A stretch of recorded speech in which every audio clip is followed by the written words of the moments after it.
नमस्कार दोस्तों, आज मैं भारतीय अर्थव्यवस्था में जो मानवीय चेहरा है उसी का मैं पर्दाफाश कर रहा हूँ कि भारतीय अर्थव्यवस्था में मानवीय चेहरा को किस तरह से दिखाया जा रहा है और उसका वास्तविकता क्या है और क्या होना चाहिए, उसी के बारे में मैं आज आप लोग को बता रहा हूँ।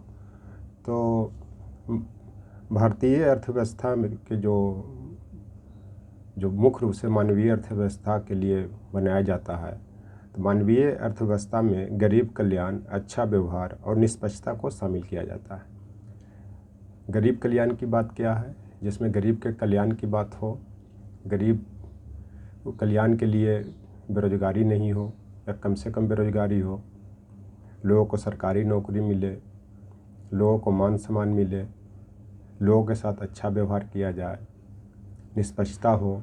लेकिन आज ऐसा नहीं हो रहा है, क्योंकि गरीब गरीब होते जा रहे हैं, अमीर अमीर होते जा रहे हैं। उसका एक कारण ये है कि अमीर को हित में ही असमय लॉकडाउन लगाया गया, जिसके कारण कोविड काल में अमीरों की संख्या बड़े पैमाने पर बढ़ी और जो देश के संसाधन पर उनका लगभग 40 से 50% कब्जा हो गया।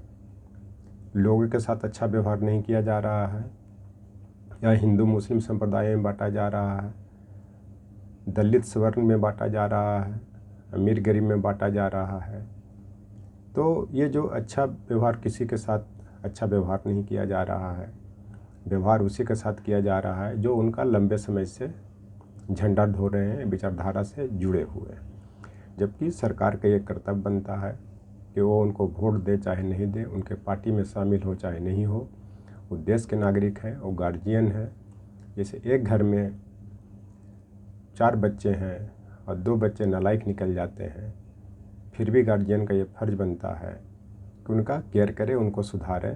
और यहाँ लेकिन जो जिन्होंने बात भी बोल रहे हैं, सही बात भी बोल रहे हैं, देश के हित में बोल रहे हैं, उनको भी परेशान किया जा रहा है। तो ये अच्छा व्यवहार नहीं है, ये निष्पक्षता नहीं है। और मानव को स्वस्थ रखने के लिए राष्ट्रीय स्वास्थ्य मिशन 2005 बनाया गया था, जिसका नाम बदलकर आज आयुष्मान भारत कर दिया गया है। इसके बाद और जो भी इस तरह के इसके अंतर्गत प्रधानमंत्री जन औषधि केंद्र खोले जा रहे हैं। लेकिन जो राष्ट्रीय स्वास्थ्य मिशन 2005 था, ये जो भारतीय अर्थव्यवस्था में मानवीय अर्थव्यवस्था को बढ़ावा देने के लिए, क्योंकि किसी भी देश की अर्थव्यवस्था तभी स्वस्थ होता है जब उस देश के नागरिक स्वस्थ हों और शिक्षित हों। इसके लिए राष्ट्रीय स्वास्थ्य मिशन 2005 जो यूपीए सरकार के समय में बनाया गया था, बहुत अच्छा योजना था। लेकिन उसको तोड़ मरोड़ करके आयुष्मान भारत, उसके बाद हेल्थ कार्ड, इस सब तरह के योजनाएं बनाई गई है। दूसरी चीज़ कि अर्थव्यवस्था को मजबूत करने के लिए मानवीय शिक्षा का होना बहुत ज़रूरी है। इसके लिए यूपीए गवर्नमेंट ने राष्ट्रीय शिक्षा अधिनियम 2009 बनाया था, जिसे तोड़ मरोड़ करके फिर एनईपी में उसको किस तरह से बदलाव किया गया है, ये सभी लोग जानते हैं। तो किसी भी अर्थव्यवस्था को बढ़ावा देने के लिए या मानवीय अर्थव्यवस्था को मजबूत करने के लिए हेल्थ और एडुकेशन ज़रूरी है। उसके बाद मनरेगा कार्यक्रम 2005 बनाया गया, जिसके अंतर्गत प्रारंभ में कम से कम ग्रामीण क्षेत्र के गरीब परिवार के अकुशल श्रमिक, जो पढ़े लिखे नहीं होते हैं, उनको अकुशल कहा जाता है, उनको रोज़गार उपलब्ध कराने के लिए 100 दिन का प्रावधान किया गया था, ताकि लोग अशिक्षित हैं फिर भी उनको रोज़गार मिले। और ये राष्ट्रीय रोज़गार गारंटी अधिनियम बना दिया गया था कि अगर उनको निश्चित समय के अंतर्गत रोज़गार नहीं दिया जाता है तो बेरोजगारी भत्ता देने की बात की गई थी। लेकिन आज जो है, पिछले विगत 10 साल में जब से इनकी सरकार बनी है, वो मनरेगा कार्यक्रम लगभग 40 से 45 दिन आ गया है। इसी के प्रतिक्रिया में किसान आंदोलन जो भी फिर प्रारंभ हुआ था, उसमें मनरेगा के तहत श्रमिक को कम से कम 200 दिन रोजगार उपलब्ध कराने की बात की गई है, जिसके लिए सरकार को लगभग 10 लाख करोड़ रुपए की व्यवस्था करना पड़ेगा। तो इससे यही निष्कर्ष निकलता है कि जब दिल बदलते हैं तो चेहरे भी बदल जाते हैं।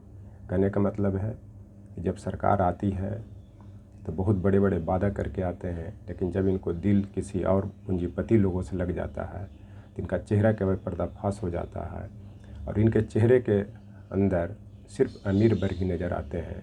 इलेक्शन के पहले गरीब नज़र आते हैं, ओबीसी नज़र आते हैं, एससी एसटी नज़र आते हैं, माइनॉरिटी नज़र आते हैं और इन लोगों के साथ बहुत बड़े बड़े वादे किए जाते हैं, लेकिन जैसे ही सत्ता में आते हैं इनके दिल में अमीर वर्ग पूंजीपति वर्ग बनते हैं और जब दिल बदलता है तो दिल के अंदर में चेहरा भी बदलने लगता है और इनके चेहरे इनके दिल में पूंजीपति वर्ग अमीर वर्ग अडानी जैसे लोग और इस तरह के जो भी पूंजीपति लोग हैं वो नज़र आने लगते हैं।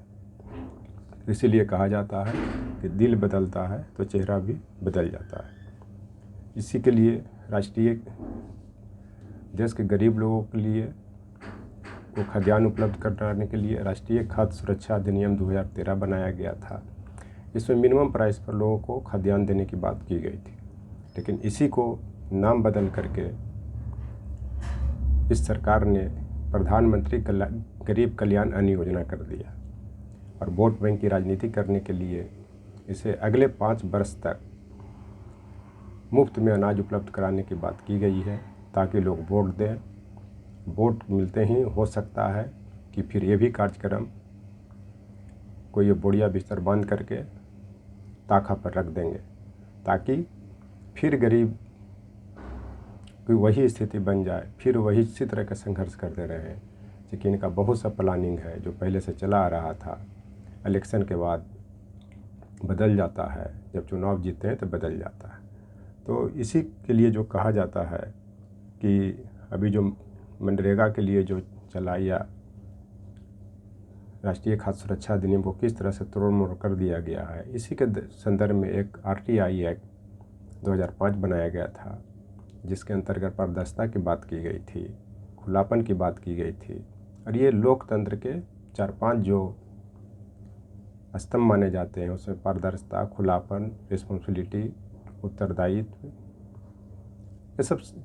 ये सब चीज़ें आती हैं। लेकिन इसको भी तोड़ मरोड़ को, इस कानून को ऐसा बना दिया गया है कि कोई RTI भी लगाए तो उनका जवाब नहीं मिलता है कि ये क्या कर रहे हैं, नहीं कर रहे।